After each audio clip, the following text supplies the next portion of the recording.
ایک سفر میں حضور علیہ الصلوۃ والسلام اور اصحاب گامزن تھے کہ راستے میں قیام کیا تو ایک قبیلے کی صلح کروانے کے لیے حضور علیہ السلام تشریف لے گئے. وہاں کچھ تاخیر ہو گئی تو صحابہ نے حضرت ابوبکر صدیق کو کہا کہ حضور رک گئے ہیں تو نماز کا وقت جا رہا ہے، آپ نماز پڑھا دیجئے. تو حضرت ابوبکر صدیق رضی اللہ تعالیٰ عنہ مصلی پہ کھڑے ہو گئے.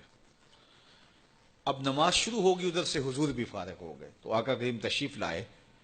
تو آقا کریم علیہ السلام جو ہی تشریف لائے تو صحابہ کی صفیں بندی ہوئی تھی. حضور کو دیکھا، انہوں نے راستہ چھوڑ دیا. پیچھے سے لے کر کے مصلی تک صحابہ نے حالت نماز کے اندر حضور کے لیے راہ کشادہ کر دی. کاش کہ یہ حدیث سب لوگوں نے پڑھی ہوتی اور امت میں اتنے فرقے نہ بنتے اور یہ سوچ کبھی نہ پنپتی کہ نبی کے خیال سے نماز ٹوٹتی ہے. یہاں تو راستے چھوڑے جا رہے ہیں، یہاں تو پروٹوکول دیا جا رہا ہے. اللہ اکبر. اور یہ حدیث کہیں چھپی نہیں ہے، بخاری کے اندر چھپی ہوئی. اللہ اکبر.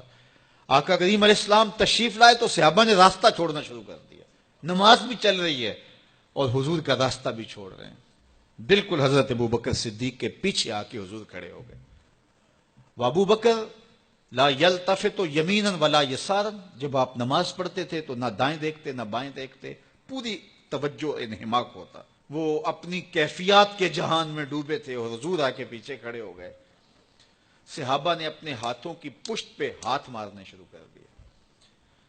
مکعن و تس دیا قرآن نے. تالی لگانا، سیٹی مارنا یہ شیطانی اعمال ہیں، لیکن ہاتھ کی پشت پہ ہاتھ مار کے متنبع کرنا یہ مختلف مواقع کے اوپر یہ جائز ہے. تو اب جب حضور آ کے پیچھے کھڑے ہو گئے اور صحابہ سمجھے کہ حضرت ابوبکر صدیق ایک استغراق کے عالم میں ہیں، ایک کیفیت کے جہاں میں ڈوبے ہیں، تو انہوں نے اپنے ہاتھوں کی پشتوں پہ ہاتھ مارنے شروع کر دیے. تو حضرت صدیق اکبر سمجھ گئے کوئی غیر معمولی واقعہ ہو گیا. دیکھا پیچھے حضور کھڑے تھے.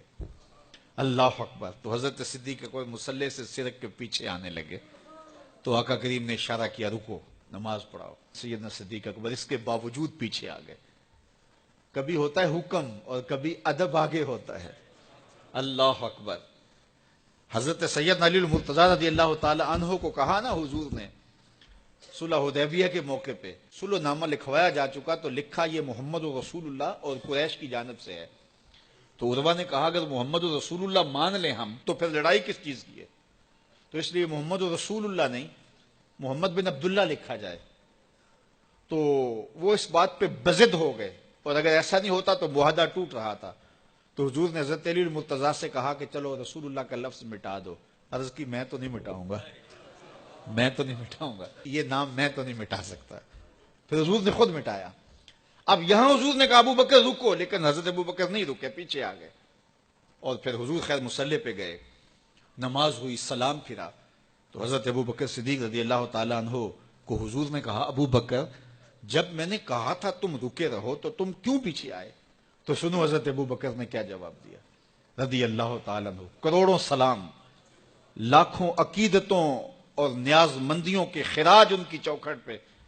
عرض کرنے لگے ما کان لابن ابی قحافہ ان یؤم رسول اللہ صلی اللہ علیہ وسلم. حضور ابو قحافہ کے بیٹے کی جرت کب ہوئی کہ رسول اللہ کے آگے کھڑا ہو کے نماز پڑھائے؟ یہ ابو قحافہ کے بیٹے کی ہمت کب ہوئی کہ رسول اللہ کے سامنے کھڑا ہو کے نماز پڑھائے؟ تو ادب پہلا کرینہ ہے محبت کے کرینوں میں. حضرت ابو بکر صدیق رضی اللہ تعالی عنہ نے اگر حضور علیہ الصلوۃ والسلام کی اطاعت اور حضور کی محبت، ادب، فرما برداری اور جانثاری کے انوکھے باب رقم کیے ہیں، لیکن حضور نے بھی ان کو جو اعزازات دیے. ایک خاتون آئی مسئلہ پوچھنے، آقا کریم نے فرمایا پھر آ جانا. اس نے کہا پھر آؤں اور آپ نہ ملیں؟ تو کہا میں نہ ملوں ابو بکر تو ملیں گے نا. اللہ اکبر. تو اپنے بعد اشارہ دے دیا ان کی طرف کہ میرے بعد میرا نائب ابو بکر ہے.